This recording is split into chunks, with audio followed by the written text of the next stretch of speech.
Simplify 21a over 9a squared minus 18a and find its domain.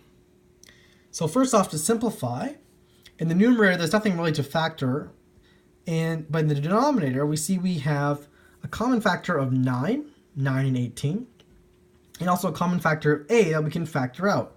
And so if we factor out 9a, we're left with a, which is 9a squared divided by 9a, because when we factor out we divide, so we're left with a. And then negative 18a divided by 9a is negative 2. And so we can see here 21 over 9, that's our coefficient. And here we can simplify. They both have a common factor of 3, so we can divide both by 3 and simplify to 7 over 3. Also, the a's here, we have a over a, that just cancels each other out. And so both of them are gone. And so this is your final answer. Or you could argue that a more simple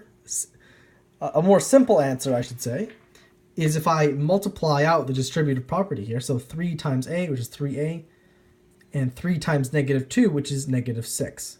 So either of these answers could work. And for the domain, that's when the only restrictions on the domain would be if the denominator is equal to 0. So let's set that equal to 0. We can factor out 9a, similar to how we did before. And now we have the product of two terms is equal to 0, which we can use with the zero product property. So either 9a is equal to 0, in which case a, divide both sides by 9, a is equal to 0. So a is not in the domain.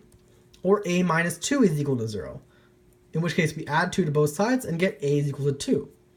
So the restriction is a can be any number except for 0 and 2.